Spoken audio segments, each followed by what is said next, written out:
You know, it's interesting. I'm pretty sure I just did a video about Disney. But let's talk about the Malaysian government, who says they are fighting back against LGBTQ content in Disney movies. Now, first, I would like to say, yes, Muslims are indeed the most based. But what are you... Malaysia's in Asia. There's no way. Well, I looked it up myself just to confirm, because I was like, wait, is it Malaysia or Indonesia? And I was like, wait, no, I'm pretty sure they're both. And yes, you know who did it. You know why they're doing it. And you know the people that fought to make sure it would happen. It's that 63.5% of the Malaysian population that said, fuck no. And again, we are the most based, historically speaking.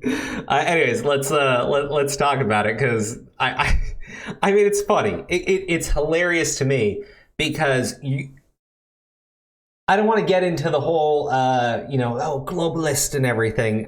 But it's always been interesting to me, this idea. This grand idea of uniting all peoples across the world. What happens when you have two groups who are just fundamentally and ideologically opposed to the other's existence, right? And I'm going to be very clear. Fundamentalist Islam, no, not even fundamentalist Islam, generic Islam is not inclusive to the LGBTQ, right? I understand that there are a few Hollywood pets, right? Like little purse pooches that they like to, pull out on occasion, rub them on the head and go, this is my Muslim friend. But like regular, generic, no added ingredients Muslims are very super hardcore against the LGBTQ, right? I mean, I'm like, you want to complain about a fundamentalist Christian? Meet your run-of-the-mill Arab Muslim, right? Like it's then go encounter the Muslims in Asia, like in the Philippines and Indonesia and Malaysia, and oh wow, is it different? But the LGBTQ community is like ideologically opposed to the idea of, I mean, most of these Abrahamic religions, because they specifically call out what the LGBTQ is. So what happens when you're trying to unite all the peoples of the world and you have a large group of people who are Muslims, and you have, I definitely want to say it's a smaller group than all Muslims in existence. But what happens when these two forces go up against each other, right? And we've seen it in the UK, right? In the UK, they actually bent the knee when Muslim parents went to the schools and told them to get the fuck out with the pride shit, right? Get it out. They said specifically, we want our kids coming here, math, science, reading, and that was it.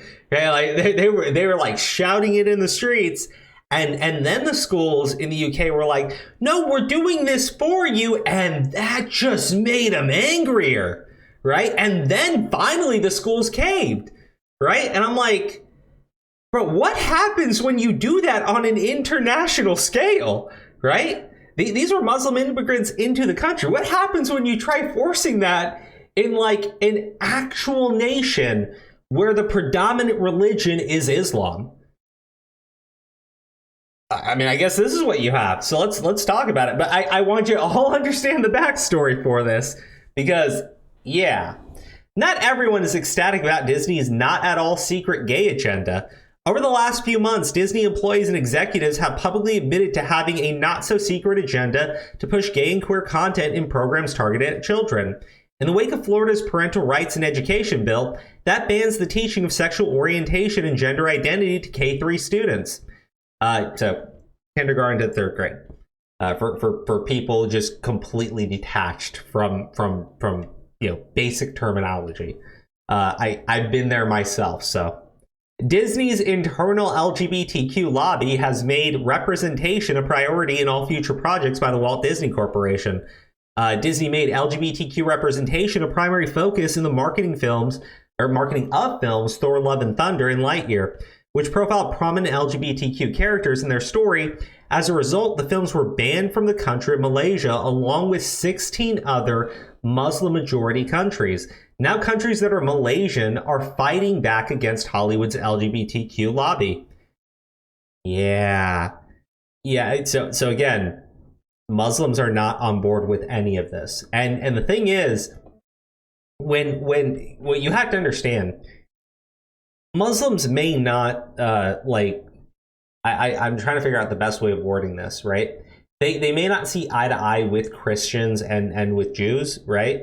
But at the end of the day, all Abrahamic religions. So when a Muslim looks at the LGBTQ community and how they talk about Christians, right? There is something going on in the backs of, everyone's heads where they're like, they're going to start saying that shit about us too. I mean, because it's, look, there is a fear in the United States of calling out Muslim groups, right? And specifically, I would say it's a lot to do with what happened after 9/11 and anyways, there's also this idea that you can force acceptance, right? I think you can force people to be tolerant, right? Because you can shun someone for not being tolerant, but you literally cannot force people to accept you, right? And that's actually something that I've learned about who I am growing up. You literally cannot force people to accept your existence as a Muslim, right? There are some people that are just ideologically fundamentally opposed to it.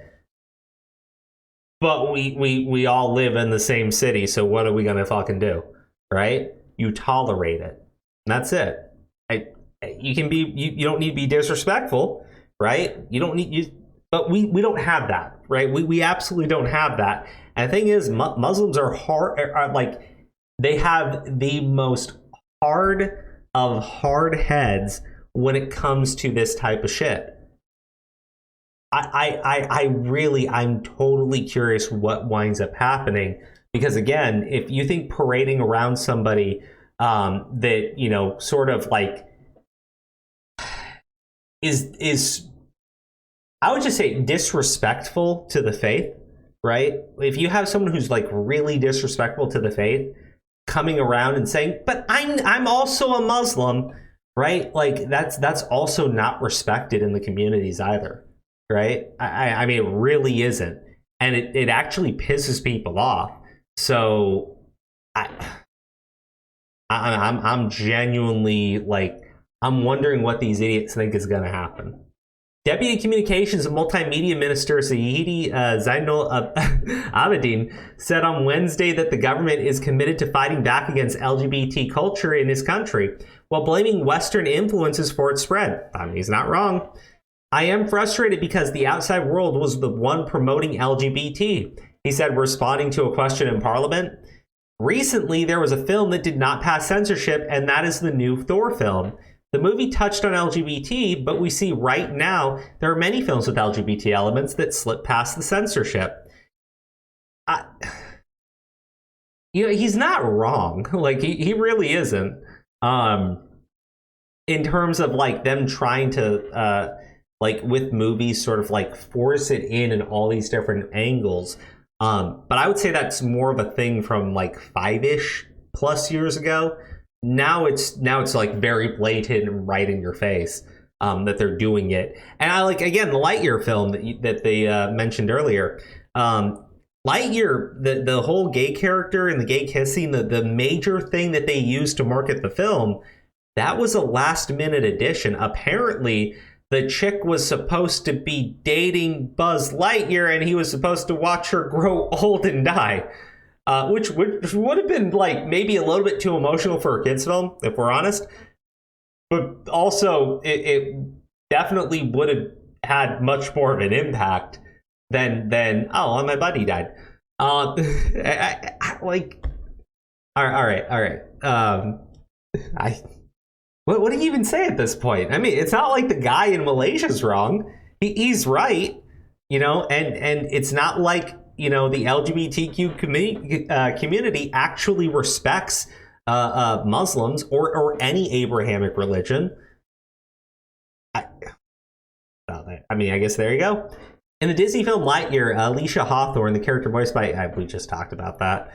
I mean, I don't even feel like why would you shove this character in at the last minute specifically to fill a diversity quota and then use it to promote your fucking film in all of your marketing, right? Like, it's gonna be like the dumbest fucking decision anyone could ever make. Yeah, sorry. No. Not getting Tim Allen to voice Buzz fucking Lightyear was the dumbest decision these people could make. And then this was second. Oh, man. What's this? Oh, it's the Eternals film? Yeah, I imagine that got banned too. I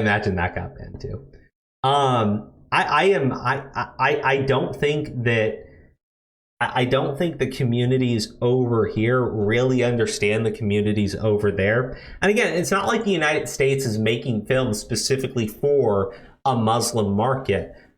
I'm just looking down the road off into the future, and I'm wondering, as they try to force values onto people internationally, I sort of wonder what happens when you get in to like these hardcore, like I think it's just like laughable and ridiculous that, you know, they try to say, oh, we live in a Christo-fascist state, and I'm like, oh my fucking god, go to Jordan, right? Like go to Jordan.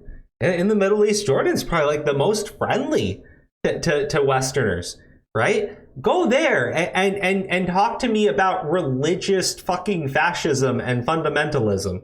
You absolute idiots. It's actually kind of funny. But I guess, you know, when things are just too good, you always have to like, you just sort of have to like make up your own injustice up in your head to fight against, so you feel like your life has some sort of value, when in reality it just don't.